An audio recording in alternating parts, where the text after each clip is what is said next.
อย่าลืมกดไลค์กดแชร์และกดติดตามเด้อพี่น้อง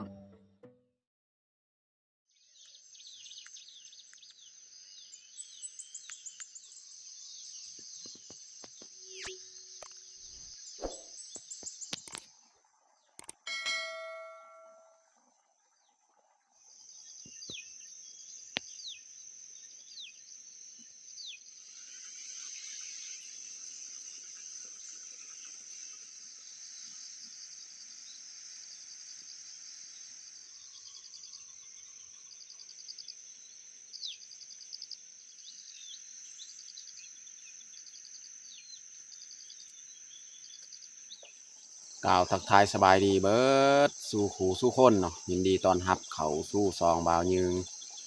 แล้วก็ภัยที่เขามาเบิ่งมาชมคลิปบ่าวยืงเนาะบ่าวยืงก็ขออวยพรให้อยู่ดีมีแฮงเนาะให้ร่ำให้รวยเนาะแล้วก็สำหรับคลิปมื้อนี้ก็พาเมียเขาให้คือเก่าแหละตามเดิมตามเคยเนาะเพราะเราเป็นอาชีพสาวให้สาวสวนเนาะแต่ละมื้อก็ต้องได้เข้าให้เข้าสวนหรือว่าเข้าป่าพี่น้องเนาะ มื้อนี้ก็มา2 คนคือเก่าแหละน้องแพงน้องพลอยก็ยังอยู่บ้านแต่เขาจะเสียหญ้าแต่เช้าแล้วก็ตอนแลงเขาก็กลับบ้านโอเคแม้แต่ทุกคนติดตามเบิ่งติดตามชมกับพวกเฮาได้ยาวๆเลยตอนนี้เขาก็เริ่มออกขึ้นมาเสียหญ้าแดดก็กำลังมาพี่น้องโอ้อยู่เทิงพุ่นเขาไปเสียหญ้า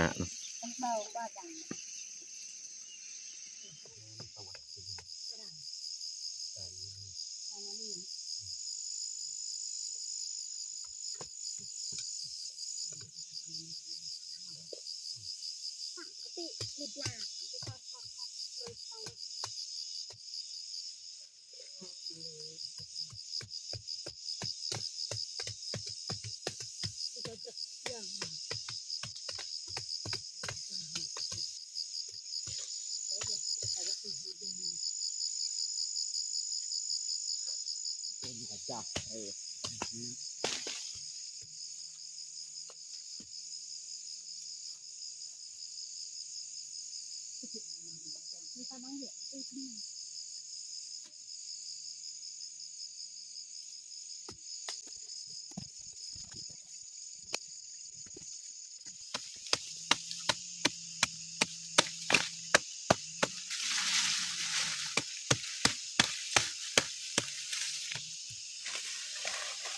แถวนี้จะเป็นป่า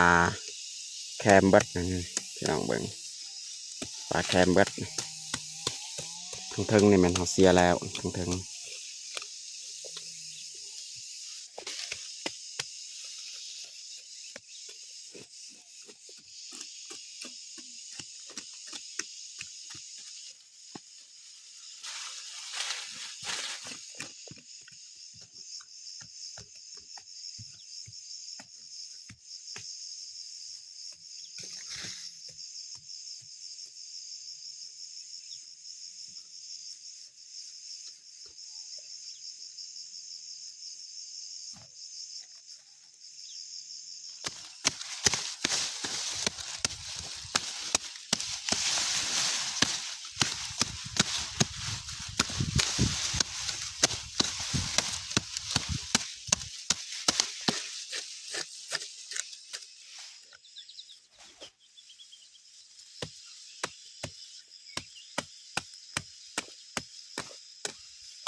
อนนี้เฮากะสิพักเที่ยงพี่น้องเนาะนี่แหละเฮาเสียได้เมื่อกี้นี่คิดว่ามันสิจอดกันกับนี่ตัวเสียตัวเก่านี่แต่ว่าบ่จอดฮอดเที่ยงแล้วเนาะนี่ตัวเก่านี่ไม่แต่ให้เมียเสียคนเดียวข่อยสิกลับไปเที่ยงหาเห็ดกินเห็ดยากพี่น้องอาหารการกินก็บ่มีแล้วมื้อนี้จักสิหาหยังมากิน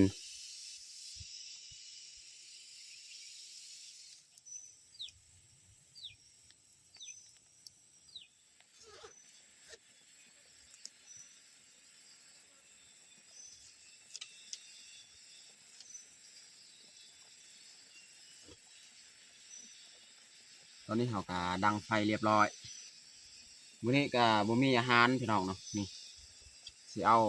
ปีกล้วยตัวนี้แหละมาซอยกัวกินพี่น้องเนาะ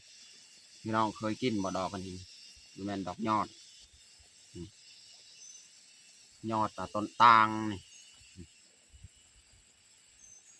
เขาเอามาเผาใส่ไฟเนาะแล้วก็จำแจวพี่น้องยอดตาลพี่น้องมีอาหารการกินพี่น้องเพราะว่าบ่ได้เข้าอยู่ไอ้เก้าหันอยู่หันมีพักอยู่แต่ว่าบ่ได้เข้าตอนเช้านี่แล้วก็ฝ้าวไปอยู่ให้ไม้นี่เลยเนาะสิเริ่มเฮ็ดอาหารเลยพี่น้องเนาะเฮ็ด2 ดอก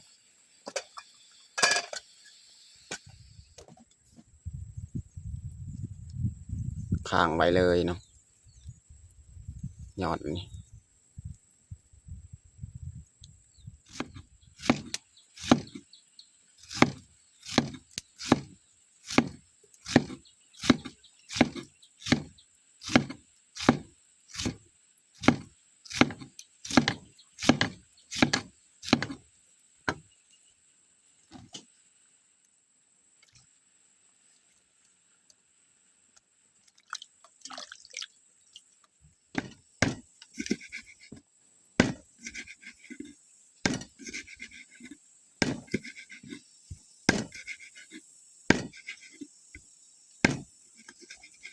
อันนี้แม่นน้ำมันหมู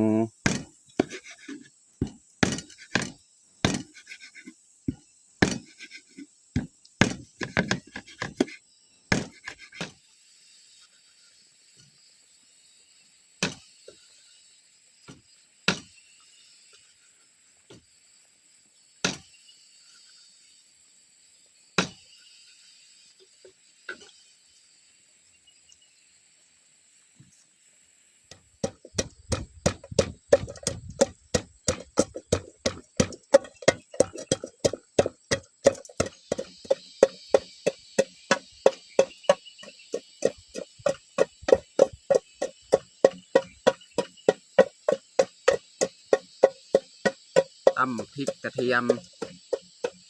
ตำใส่หม้อเลยเนาะ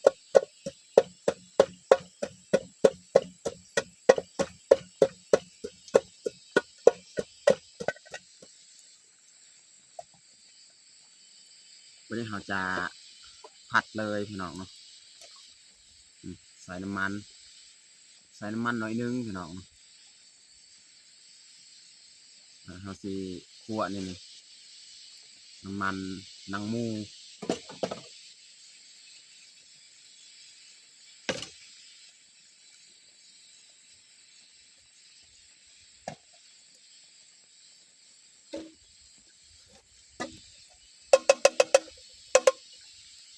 ินแบบง่ายๆพี่น้องกินตามเขาได้ตามเขามีนี่แหละพี่น้องช่วงมีก็กินช่วงมีก็อดเอาพี่น้อง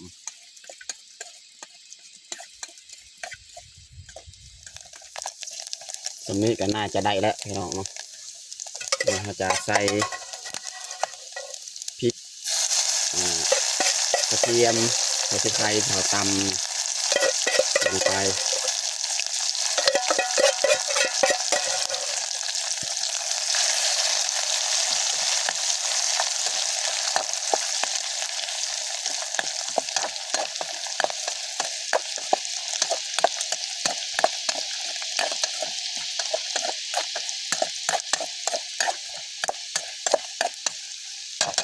บัดนี้ต่อไปเราจะใส่อ่าปีกล้วยปลาที่เราซอยไว้นะพี่น้องเนาะ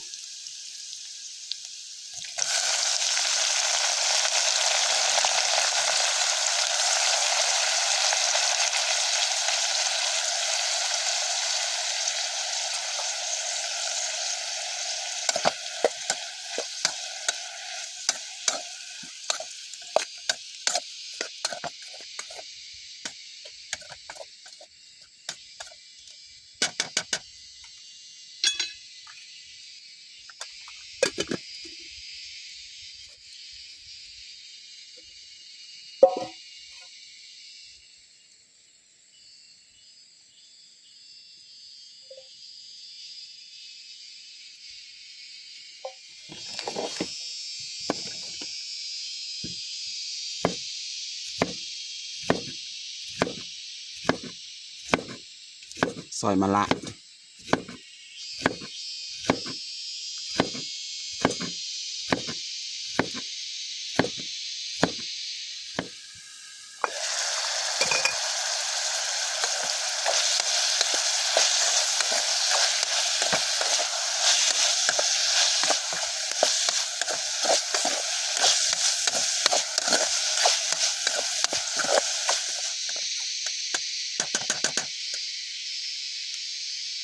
นี่เราจะปรุงเกลือเป็นนัวเลยพี่น้องเนาะใส่น้ำปลา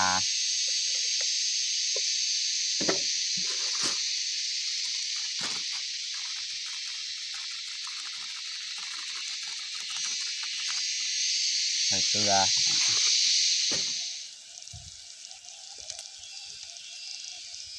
มะละใส่น้ำลังอีกพี่น้องเนาะ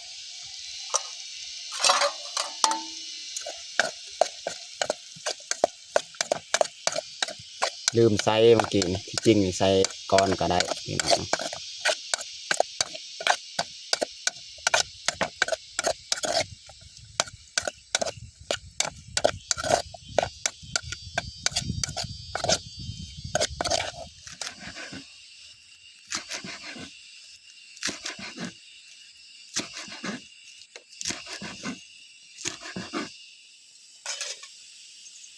สุดท้ายนี่ใส่หอมบัวพี่น้องเนาะ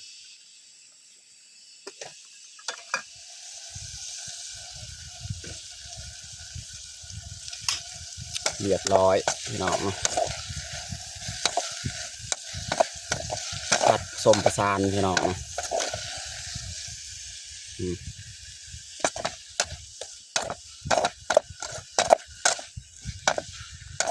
มีมะละมีปีกล้วยปลามียอดมะอึหน่อยนึงแต่มีเห็ด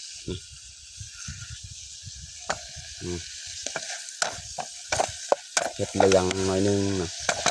ฮะพอแล้วสนิทพี่น้องเนาะ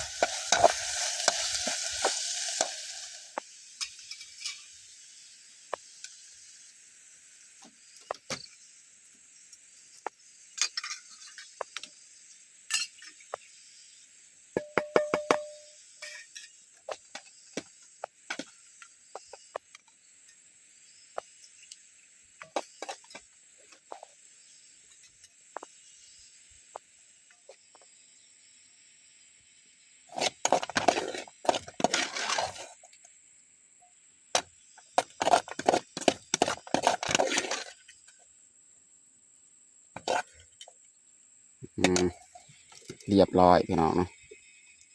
ผัดผสมผสานพี่น้อง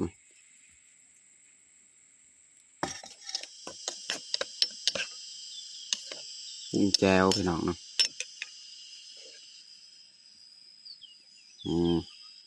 อันนี้แหละดอกบะแมนดอกยอดตากเมื่อกี้แหละเผาเรียบร้อยเนาะแล้วก็มีแจว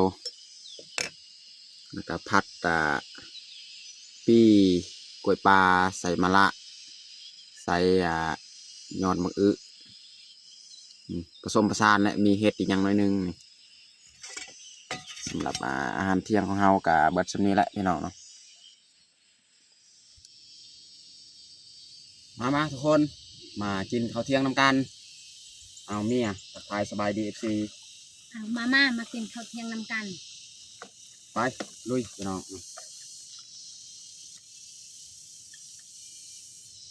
วางอยู่นี่เลยพี่น้อง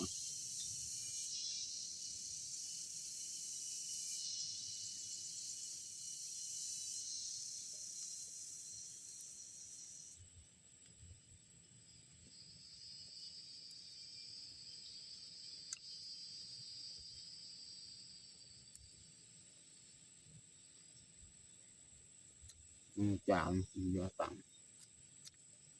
ต้องมันติดเลย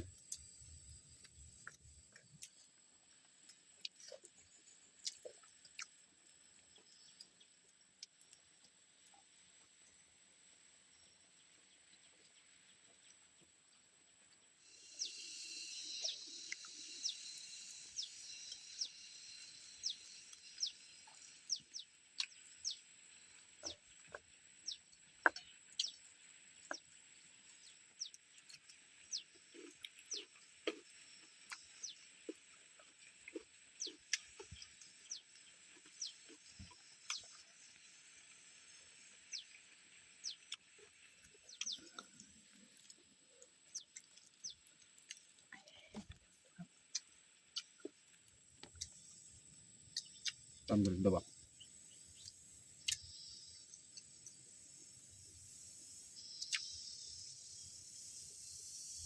เยอะ